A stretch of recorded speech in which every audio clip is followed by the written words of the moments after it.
वक्रतुंड महाकाय सूर्यकोटि समप्रभ निर्विघ्नं कुरु मे देव सर्वकार्येषु सर्वदा। गणपति बप्पा मोरया। आप सभी को संकष्टी चतुर्थी की हार्दिक शुभकामनाएं। गणपति बाबा की कृपा सदैव आप पर और आपके परिवार पर बनी रहे। प्रिय भक्तजनों, मैं नीलम आपके अपने चैनल प्रभु भक्ति संगीत में आप सभी का हार्दिक स्वागत करती हूं। आज की वीडियो में हम संकष्टी चतुर्थी की व्रत कथा का श्रवण करेंगे। 18 नवंबर दिन सोमवार को गणपति चतुर्थी है। इस शुभ अवसर पर आप सभी सुनने वाले हैं संकष्टी चतुर्थी की व्रत कथा। सबसे पहले मिलकर हम सब भगवान श्री गणेश का ध्यान करेंगे। गणपति भगवान आप 64 कोटि देवी देवताओं के दाता तथा आचार्य बृहस्पति जी को भी विद्या प्रदान करने वाले हैं। घट को भी अभिष्ट विद्या देने वाले आप ही हैं। आप द्वितीय हैं, कवि हैं, कवियों की विद्यों के स्वामी हैं। मैं आपको प्रणाम करती हूँ जो अनाथों के बंधु हैं, जिनके दोनों कपल सिंदूर से शोभायमान है, जो प्रबल विघ्नों का नाश करने में समर्थ हैं और इंद्र आदि देव जिनकी वंदना करते हैं। उन श्री गणेश का मैं प्रातःकाल स्मरण करती हूँ। ओम श्री गणेशाय नमः। प्रिय भक्तजनों, अब आप अपने दुखों के निवारण के लिए और अपनी अपनी मनोकामना के लिए पूर्ति के लिए मन में विश्वास रखकर धैर्य के साथ इस पवित्र कथा को सुनिए। एक समय पार्वती जी ने गणेश जी से पूछा कि अघन मास यानी मार्गशीर्ष मास की कृष्ण पक्ष की चतुर्थी संकष्टा क्यों कहलाती है? उस दिन किस गणेश की पूजा की किस रीति से करनी चाहिए? तब भगवान गणेश ने उत्तर दिया कि हिमालय नंदिनी अघन में पूर्वोदय देना चाहिए और दिन भर व्रत रखकर पूजन के बाद ब्राह्मणों को भोजन कराकर तेल, चावल, चीनी, घी ला बनाकर हवन कराएं तो वह अपने शत्रु को वशीभूत कर सकता है। इस संबंध में हम तुम्हें एक प्राचीन कथा सुनाते हैं। प्राचीन काल में त्रेता युग में दशरथ नाम का एक प्रतापी राजा थे। वे राजा आखेट प्रिय थे। एक बार अनजान में ही उन्होंने एक श्रवण कुमार नामक ब्राह्मण का आखेट अर्थात शिकार करने में वध कर दिया। उस ब्राह्मण के अंधे माता पिता ने राजा को श्राप दिया कि जिस प्रकार हम लोग पुत्र शोक से मर रहे हैं, उसी तरह तुम्हारा भी पुत्र शोक में मरण होगा। इससे राजा को बहुत चिंता हो गई। उन्होंने पुत्रेदि यज्ञ करवाया। उसके फलस्वरूप जगदीश्वर राम ने चतुर्भुज रूप से अवतार लिया। भगवती लक्ष्मी जानकी के रूप में अवतरित हुई। पिता की आज्ञा पाकर भगवान राम सीता और लक्ष्मण के साथ वन में चले गए। वहां उन्होंने वन में खरदूषण आदि राक्षसों का वध किया। इससे क्रोधित होकर लोगों को रुलाने वाले रावण ने सीता जी का अपहरण कर लिया। सीता जी के वियोग में भगवान रामचंद्र ने पंचवटी का त्याग कर दिया और ऋषिमुख पर्वत पर पहुंचकर सुग्रीव के साथ मैत्री की। इसके बाद सीता जी के खोज में हनुमान आदि वानर तत्पर हुए और ढूंढते ढूंढते वानरों ने गिद्धराज संपाति को देखा। इस वानरों को देखकर संपाति ने पूछा कि तुम लोग कौन हो? इस वन में कैसे आए हो? तुम्हें किसने भेजा है? यहाँ पर तुम्हारा आना किस प्रकार हुआ? संपाति की बातें सुनकर वानरों ने उत्तर दिया कि भगवान विष्णु के अवतार दशरथ नंदन राम जी और लक्ष्मण जी सीता जी के साथ दंडक वन में आए। वहाँ पर उनकी पत्नी सीता जी का अपहरण कर लिया गया है।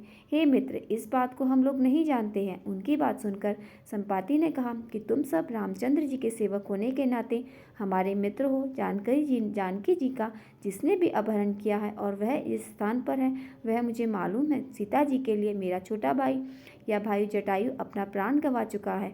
श्री रामचंद्र जी के चरण कमल का स्मरण करके हमारे भाई ने अपना शरीर त्यागा है। यहाँ से थोड़ी ही दूर पर समुद्र है और समुद्र के उस पार राक्षस नगरी है। वहाँ पर अशोक के पेड़ के नीचे सीता जी बैठी हुई हैं। आप लोग देखिएगा, रावण द्वारा अरथ सीता जी अभी भी मुझे दिखाई पड़ रही हैं। मैं आपसे सत्य कहता हूँ कि सभी वानरों में हनुमान जी अत्यंत पराक्रमशाली हैं, इसलिए उन्हें वहां जाने चाहिए। केवल हनुमान जी अपने पराक्रम से समुद्र लंघन कर सकते हैं, अन्य कोई भी इस कार्य में समर्थ नहीं है।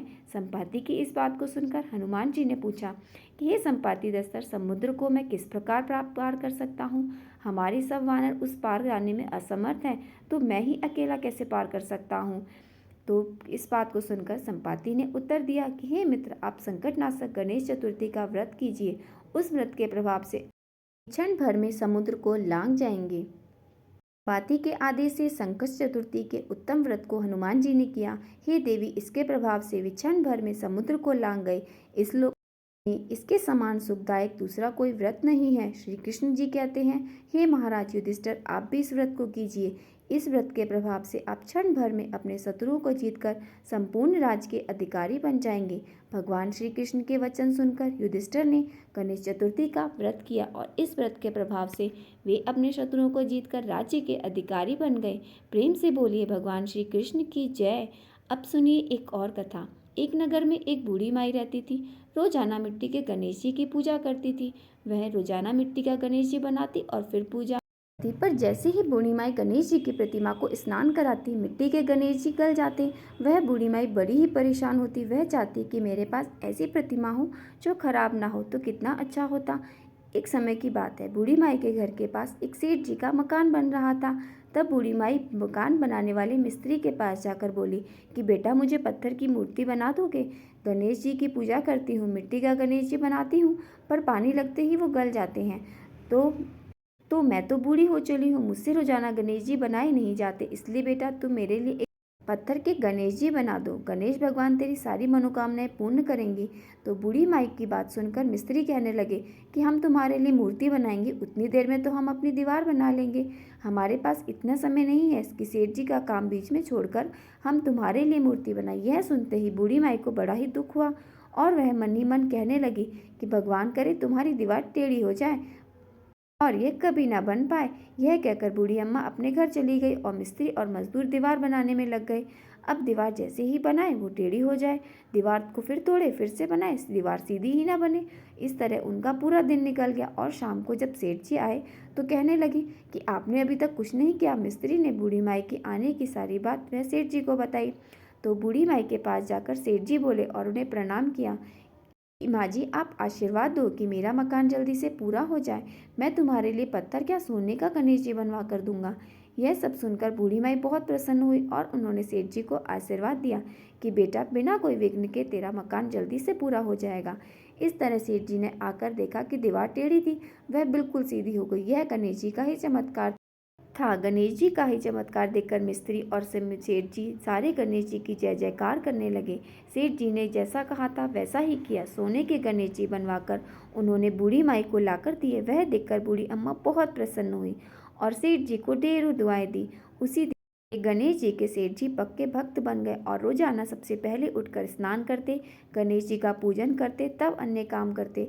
गणेश जी के आशीर्वाद से सेठ जी दिन दुगनी रात चौगुनी तरक्की करने लगे। बोलो गणेश भगवान की जय। अब सुनिए चौथ माता की कथा, क्योंकि चतुर्थी का व्रत बिना चौथ माता की कथा के पूजा के अधूरा रहता है। पौराणिक कथा के अनुसार एक गांव में एक सेठ सेठानी थे। उनके एक बेटा और एक बहू थी। बहू सबको भोजन करा के तब स्वयं भोजन करती थी। एक पड़ोसन भी थी जो रोज पूछती थी कि बहू आज क्या बनाया है, क्या खाया है। तो बहू कहती ठंडो बासी। एक दिन उसके पति ने ऐसा सुनकर विचार किया कि आज तो पकवान बनाए जाएंगे। फिर देखी मेरी पत्नी क्या कहती है। उसने तरह तरह के पकवान बनाए और घर के सभी लोगों ने एक साथ बैठकर भोजन किया। आज भी पड़ोसन ने पूछा तो बहू ने कहा कि ठंडो बासी। सेठ के लड़के ने सोचा हो ना हो कोई बात अवश्य है जिससे कि मेरी पत्नी ऐसा कहती है। उसने पत्नी से पूछा तुम रोज ठंडो बासी खाया क्यों, ऐसा क्यों बोलती हो, जबकि हम सब ने एक साथ बैठकर कई तरह के पकवान खाए। उसकी पत्नी बोली हम जो खा रहे हैं वह बाप बूढ़ों की कमाई है। जिस दिन आप कमा कर लाओगे उस दिन मैं समझूंगी कि ताज़ा भोजन कर रहे हैं। अब एक दिन लड़के ने माँ से कहा मैं एक शहर में कमाई करने जा रहा हूँ। माँ बोला बेटा अपने पास इतना धन है कि खाएंगे तब भी खत्म नहीं हो गए। माँ के मना करने पर भी बेटे ने स्वयं कमाने का दृढ़ निश्चय किया और जाते समय पत्नी से कहा कि मैं जब तक कमाकर बहुत सा धन ना लाऊं तब तक तुम चूल्हे की आग मत बुझने देना। एक दिन चूल्हे की आग बुझ गई तो वह मन ही मन घबराने लगी, कहीं मेरे पति पर कोई संकट तो नहीं आन पड़ा। जल्दी से पड़ोस में से आग लाकर चूल्हे में रख दूं। ऐसा विचार करके पत्नी पड़ोसन के वहां गई। वहां पर पड़ोसन चौथ माता का व्रत और पूजन कर रही थी। पड़ोसन ने कहा थोड़ी देर में आकर ले जाना। तो बहू ने पड़ोसन से पूछा आप यह व्रत क्यों करती हैं, इससे क्या मिलता है। पड़ोसन ने कहा चौथ माता के इस व्रत को करने से लक्ष्मी और अन्य सब कुछ आपका मनोकामना पूर्ण होती है। अब बहू भी चौथ व्रत माता का व्रत करने लगी। दीवार पर उसने चौथ माता का चित्र बनाया। उस दिन घी और गुड़ का चूरमा बनाकर रात्रि को चंद्रमा को अर्घ देकर उसने भोजन किया। ऐसे करते करते बहुत दिन हो गए। चौथ माता ने उस बहू के पति को सपना दिया कि साहूकार का बेटा तू जागे कि सोवे, तेरी पत्नी तुझे बहुत याद करके रो रही है। घर जाकर उसकी चिंता मिटा। तू दुकान खोलकर कुंकू केशर का पगलिया बना के बैठ जाना। आज तेरा हिसाब किताब चुकता हो जाएगा। अब तो चौथ माता ने जैसा कहा था वैसा ही हुआ। उसने घर जाने की तैयारी की और गाड़ी भर के धन दौलत लेकर चल दिया। रास्ते में एक बड़ा सा काला नाग फन फैलाए बैठा था और कहने लगा, आज मैं तुम्हें ढसूंगा, छोड़ूंगा नहीं। आज तेरी आयु पूरी हो गई है। सेठ के लड़के ने कहा, आज चौथ माता ने मुझे सपना दिया तो मैं पत्नी से मिलने घर जा रहा हूँ। वहाँ मेरी पत्नी बहुत चिंता कर रही है। मैं उससे मिलकर जरूर आऊँगा, तब तुम मुझे ढस लेना। नाग ने कहा, तुम शपथ पूर्वक कहकर जाओ तो मैं तुम्हें जाने दूंगा, परंतु लौट कर नहीं आए तो मैं तुम्हारे घर आकर तुम्हें ढस लूंगा। इस प्रकार सांप को वचन देकर वह घर पहुंचा। सभी से हंसी खुशी से मिला और भोजन करके उदास बैठ गया। उसकी पत्नी ने उदास होने का कारण पूछा तो पति ने काले नाग वाली बात बताते हुए कहा कि यदि मैं उसके पास नहीं गया तो वह घर आकर मुझे ढस लेगा। पत्नी बहुत चतुर थी। उसने कहा कि आप घबराओ नहीं, लेट जाओ, मैं एक उपाय करती हूँ। पत्नी ने कमरे की 7 पेड़ी धोई।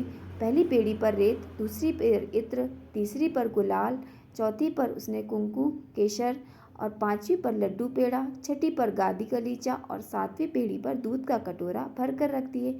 इस प्रकार वह 7 ही पेड़ी सजाकर बैठ गई। आधी रात होने पर नाग आकर पेड़ी चढ़ने लगा।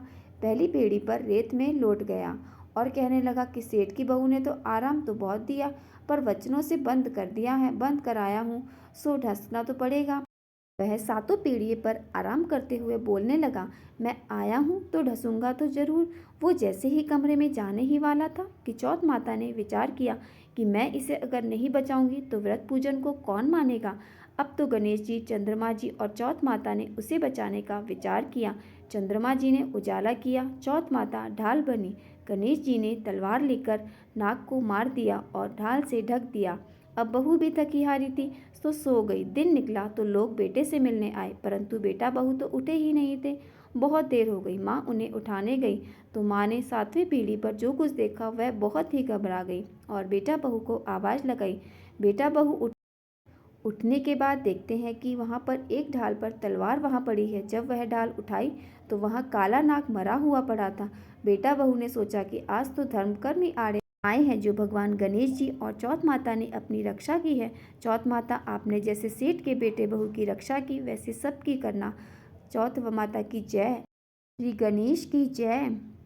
आपको ये कथाएं कैसी लगी कमेंट करके ज़रूर बताना और आगे ऐसी और कथाओं के लिए जुड़े रहने के लिए चैनल को सब्सक्राइब जरूर करें।